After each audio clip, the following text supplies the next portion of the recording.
Hola seres divinos, bienvenidos al canal de Secretos Revelados. Mi nombre es Macarena Britos y vamos a seguir con la novela Callando la ignorancia de mi karma, capítulo 20. Para los que no me conocen, soy medium de nacimiento, escribana pública, viajera incansable, escritora y algunas otras cosas más.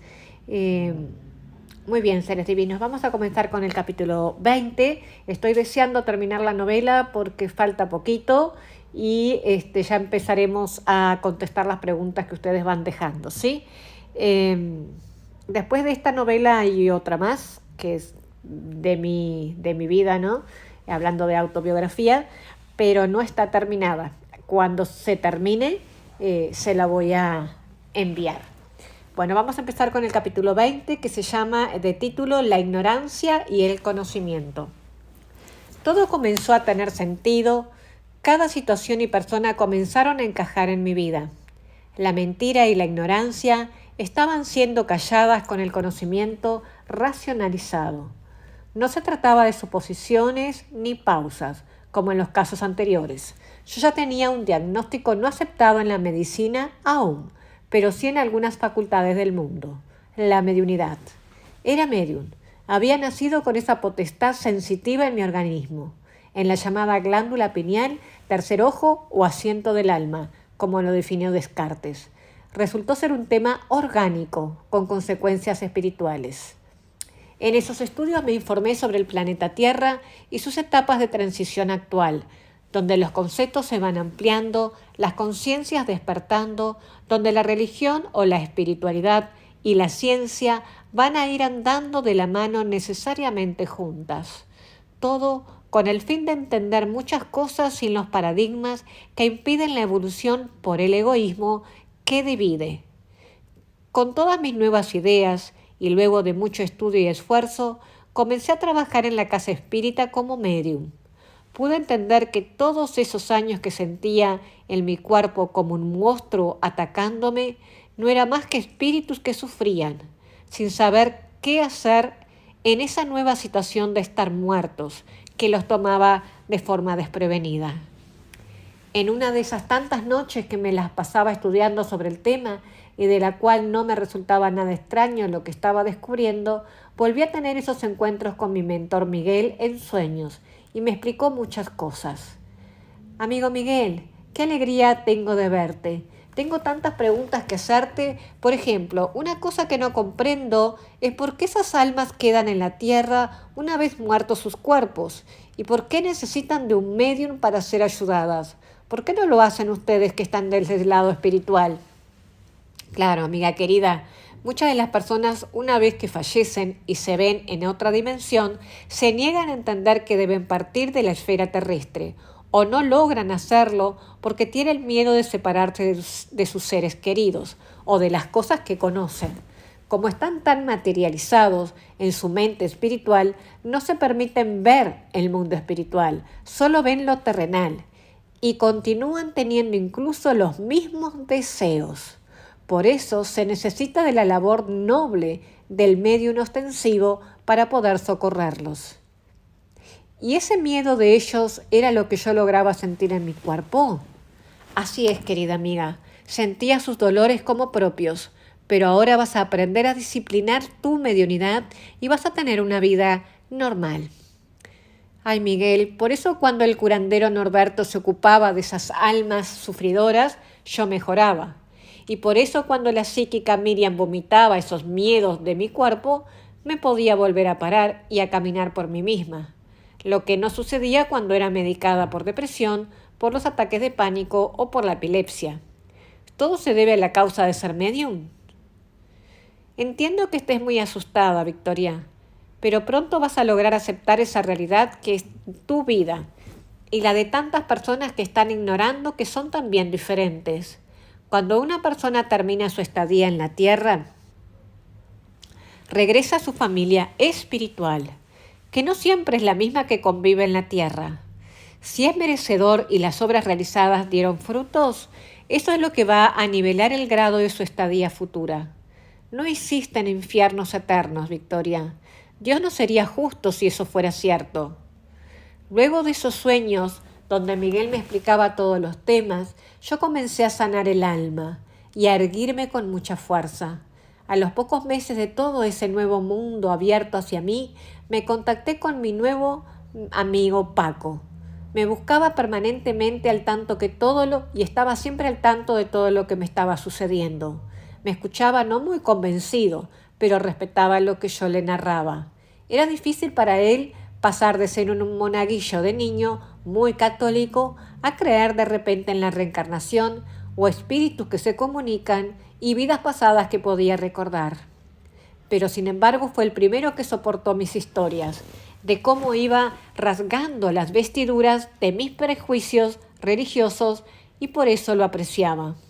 Con mi actitud y mi salud mejoradas, me replanteé la idea de la propuesta de viajar a España, y yo entonces fue que acepté su invitación y no lo pensé más, y comencé a armar mi valija para tomar un avión rumbo a la madre patria por 3 meses. Mis hijos me apoyaron en cada paso.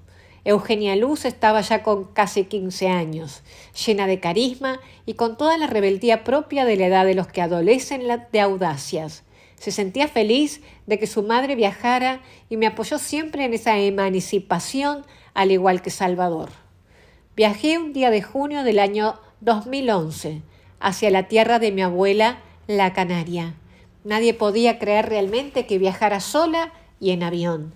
Todos esperaban que al último momento me retractara de tal aventura. Pero para mí fue como un abrir el alma a una nueva vida que nunca pensé que existía, aunque siempre la soñé desde niña. Lo hice sin dudar y la experiencia superó todas mis expectativas. Luego de casi 3 horas de vuelo, la sensación del descenso, de casi 13 horas de vuelo, la sensación del descenso del avión era nueva y maravillosa. Paco me esperó en el aeropuerto de Barajas, que me parecía una ciudad en miniatura con trenes dentro de la misma. Los días siguientes visitamos Toledo, la que sentía mi tierra y donde había vivido en otras vidas como gitana. Viajé también por hermosos lugares como Marbella, Málaga, Murcia, Valencia, Madrid, Algeciras y, por supuesto, Sevilla. En su casa, la mamá de Paco me recibió, la señora Ángela, me recibió con mucho cariño. Era pequeñita y delgadita y con un gran abrazo me dio la bienvenida. Juntas llegamos a vivir la hermosa experiencia de ir a un recital de Isabel Pantoja. Ese día lloré de emoción porque los sueños se cumplen y por tener a mi lado una mujer de 82 años por más de 4 horas sentada sin quejarse en una silla de una plaza de toros. Esa dama me enseñó que todos tenemos la vejez en el alma y no en el cuerpo. Me sentía espléndida, al punto que nadie podía sospechar al verme que había atravesado un proceso de crecimiento tan dramático por casi 30 años. Busqué siempre vestirme con elegancia y quizá realzar mi belleza, pero el brillo de mis ojos en esos días era lo más grandioso que había logrado, después de haber vivido con una mirada apagada por muchos años. Ello era el reflejo del alma, y hoy mi alma brillaba en todos los sentidos. Había logrado la victoria tal como la había vaticinado a mi pastor Ángel. Ese viaje me enseñó otra forma de ver la vida. Estuve entre extraños con la familia de Paco, caminé por lugares nunca antes imaginados y cumplí un sueño casi imposible de realizar. Estaba viajando sola luego de más de 30 años de frustrado viaje con mi tío Moisés. Era feliz y estaba completamente realizada como persona. No obstante, con respecto al amor de Paco, nada sucedió. Me pidió a los pocos días casarse conmigo como toda una gran comedia, pues el mismo día que llegué me confesó que era homosexual. Me enojé de su mentira innecesaria y por agradecimiento de haberme sacado de mi caverna y mostrarme al mundo nuevo para mí, acepté hacer esa comedia delante de su mamá y sus 4 hermanas mujeres como si fuera su novia. Al principio me enojé mucho con él, pues su confesión tardía me pareció una gran falta de confianza, pero dejé de juzgarlo y nos pusimos de acuerdo en continuar con la farsa y nuestra amistad se fortaleció. Lo ayudé durante esos 3 meses, pero no acepté el casamiento.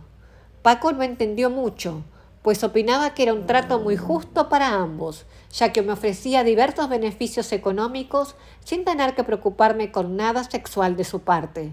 Sin embargo, era algo que no me correspondía. Yo no había aceptado esos atajos en mi vida y decidí que así iba a continuar.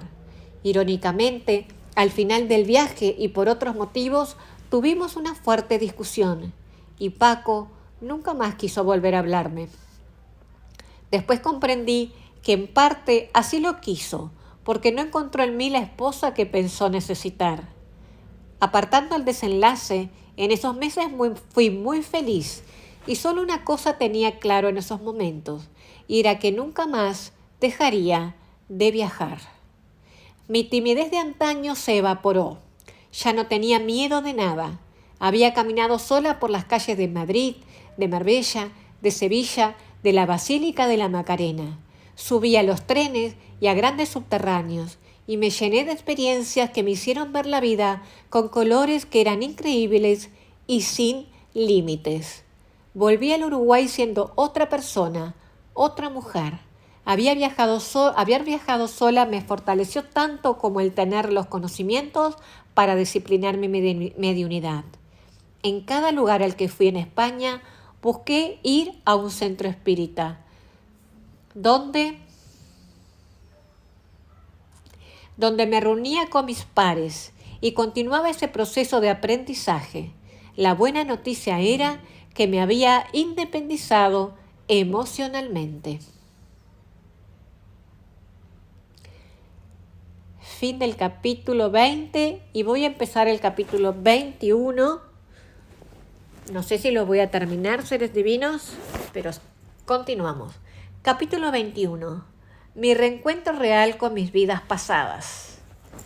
Cuando llegué a mi casa en Rivera, luego del viaje a España, decidí no vivir más con mi mamá, sino sola con mi hija Luz y nuestro perro Polo. Salvador continuaba viviendo en la ciudad de Montevideo con su novia. Trabajaba en el centro espírita Yo de la ciudad de Santa Ana de Livramento, Brasil, con un total de casi 50 medium junto a mí estudiando y trabajando por la espiritualidad. Era algo totalmente natural para mí, como si lo hubiera hecho toda la vida, solo que en esta ocasión no había miedos y servía de instrumento de ayuda a espíritus que sufrían. En lo personal, había encontrado la paz de una vida normal. Trabajaba en mi profesión de escribana, salía con amigas, comencé a pintar nuevamente y caminaba feliz por las calles a plena luz del día, y ya no como un peregrinar de búsquedas de respuestas. Estudié mucho sobre los porqués de la vida, sobre cómo disciplinar la mediunidad y todos esos temas del más allá que tanto me fascinaron, como ser de dónde venimos, por qué sufrimos y hacia dónde vamos. En esa casa de beneficencia del centro espírita, en una ocasión en esos días de estudio, pregunté por qué no hacíamos al fin de año una especie de examen sobre todo lo estudiado. Me contestaron que en esa sala no existía ni uno que fuera capaz de darnos una calificación por nuestros esfuerzos de aprender, porque todos éramos imperfectos. Yo quise insistir con el tema. Estaba acostumbrada a la competencia aún dentro de una sala de estudios religiosos, hasta que logré entender y transitar la humildad que existía en esas casas de estudio, donde no se subían los egos, ni se otorgaban glorias a nadie. Nos enseñaron a pensar y a discernir a los espíritus, a buscar la lógica en todo y a tener una fe racional. Ya no se trataba de debatir y mucho menos de criticar la fe de otros, que solamente era distinta. Se trataba de aprender y evacuar las dudas con nuestra propia inteligencia, superando los obstáculos de cada día con el sentido común y con una fe verificada en los hechos. Un día, en la clase de los jueves, se me acercó una señora con cierto pudor y me preguntó si luego, determinada la misma, podía conversar conmigo. Su proceder era de total delicadeza, como todo lo que sucedía en ese centro espírita.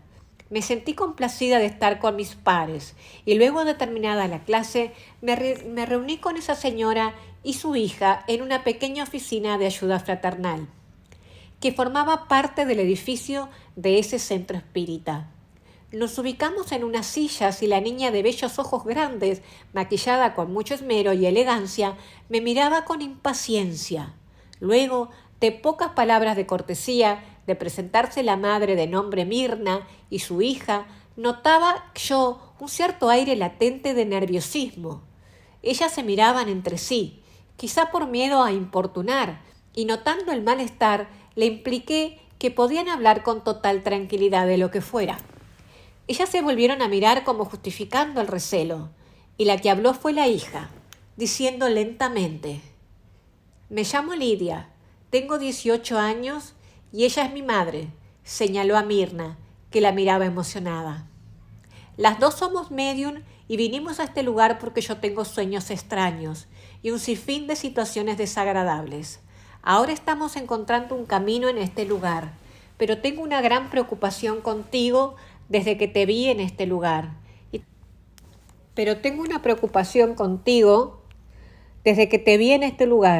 tengo un poco de temor en decirte lo que conozco de nosotras dos». Yo miré a la niña preocupada por las vueltas que le daba algo que sin duda le inquietaba mucho y sentía como recelo de decirlo por la actitud que tomaría yo en lo que ella estaba a punto de confesar.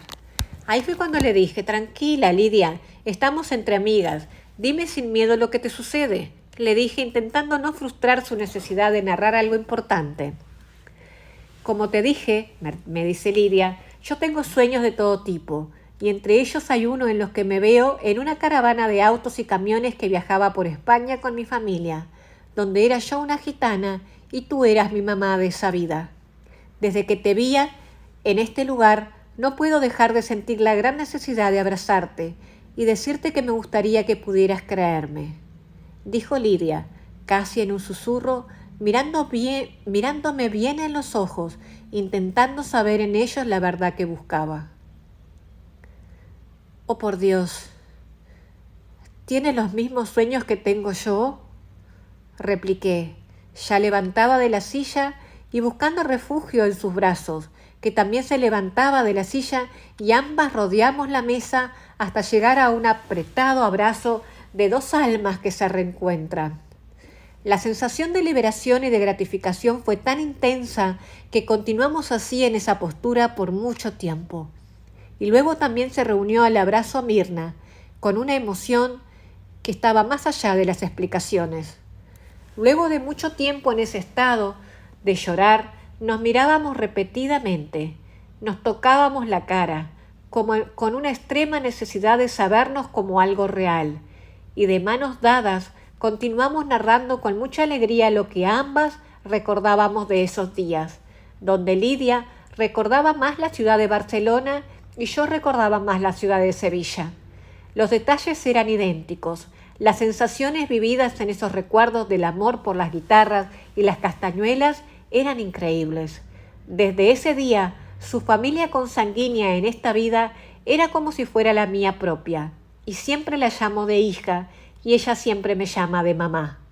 Esas palabras eran simples, pero expresaban la más grande que hay en la vida, que es la verdad de que el amor traspasa los tiempos y que no era solo yo la que lograba recordar esa vida de gitana en España. Sabemos que nos amamos más allá del tiempo y que luego de esta reencarnación volveremos juntas porque ambas formamos parte de la misma familia espiritual, no consanguínea de la tierra. Vivir eso es de valor incalculable. Nunca imaginé que mi realidad nueva me podría premiar tanto y de forma tan sorprendente. Nos abrazamos mucho y desde ese día nunca más nos separamos. Nos habíamos reencontrado y Lidia confirmaba todo lo que yo misma no compartía con nadie por miedo a las críticas absurdas de mentes cerradas. Y si estaba loca, entonces que me disculparan los médicos y todos, pero era en esos días la criatura más feliz sobre la tierra. Con mi Lidia y su mamá de esta vida nos juntábamos para aprender cómo manejar nuestras formas de sentir los dos mundos. Un día de la clase de estudio mediúnico, Lidia, Mirna y yo nos preparábamos para dar una exposición, y cuando me tocó hablar en el micrófono, comencé a decir cosas que no encajaban con lo que debía conversar. Me fui del tema y relaté sucesos que no puedo recordar. No logré controlar esa voz que me usó a mí como un instrumento para hablar ella. Solo puedo saber que no era yo y que algo había pasado, y que me había dejado al descubierto. A partir de ese tiempo, Mirna, su familia, su hermano Felipe, su papá y toda su familia seguimos estando unidos. En la actualidad, Lidia vive bastante lejos de mí. De esa igual manera, estamos siempre conectadas por internet. Y eso sí, el Día de la Madre, yo tengo 3 llamados de hijos. Tengo a Salvador, a Eugenia Luz y a mi Lidia de mi vida pasada. Ahora sí, namaste.